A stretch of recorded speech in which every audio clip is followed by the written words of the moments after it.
Te amo, Deus, tua graça nunca falha, todos os dias.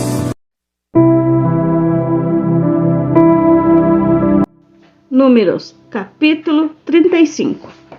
As cidades dos levitas.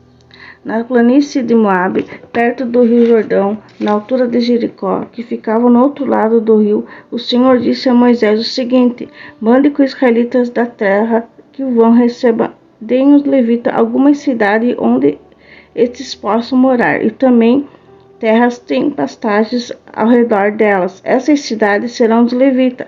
Eles morarão nelas. A terra e o seu arredor serão para o gado, para as ovelhas, as cabras e para os outros animais. Os pastos ficarão em volta de toda a cidade, numa distância de 450 metros a partir da muralha. Todo o terreno formará um quadrado de 900 metros de cada lado, isto é, medirá a mesma coisa de leste a oeste, ao norte e ao sul. A cidade ficará no meio e os pastos ficarão em volta. Dê aos levitas as 6 cidades para fugitivos. Se um homem, sem querer ou por engano, matar alguém, poderá fugir para uma dessas cidades. Além dessas, vocês darão aos levitas 42 cidades. Portanto, o total será 48 cidades, todas elas com pastos ao seu redor. O número das cidades dos levitas em cada tribo será determinado pelo tamanho do seu território, isto é, dos territórios maiores será escolhido um número maior de cidades, e os territórios menores, menor número de cidades. As cidades para o fugitivo.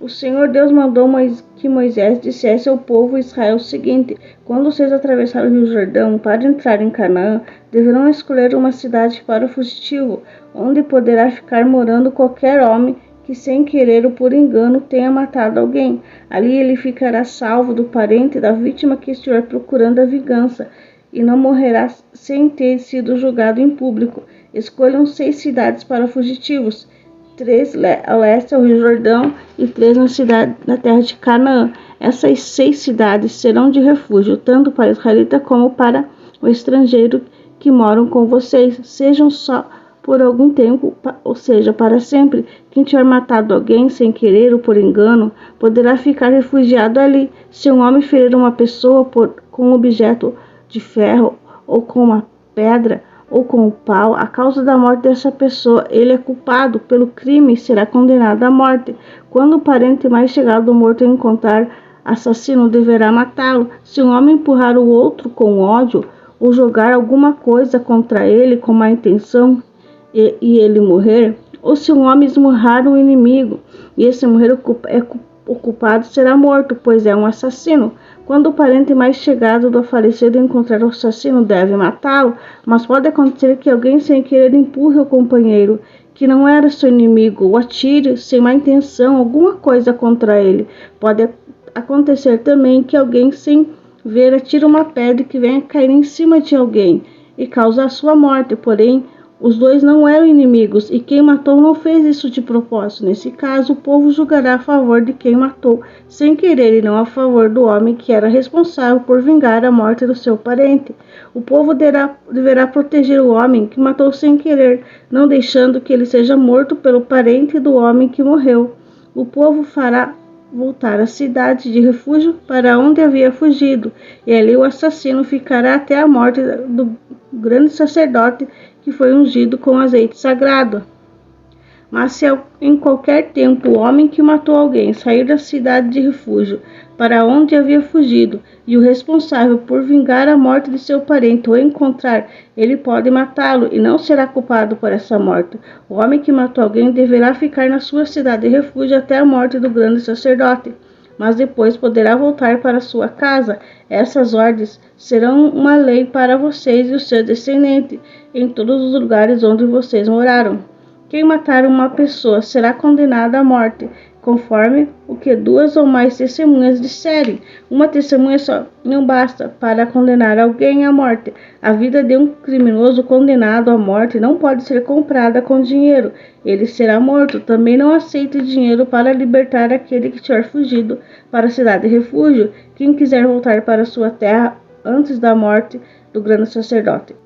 Portanto, não profane com crimes de sangue a terra onde vocês vivem, pois o assassino profana o país. A única maneira de fazer cerimônias de purificação na terra onde alguém foi morto é pela morte do assassino. Não torne impura a terra onde vocês vão morar, pois eu também estou no meio dela. Eu, o Senhor, vivo no meio do israelita.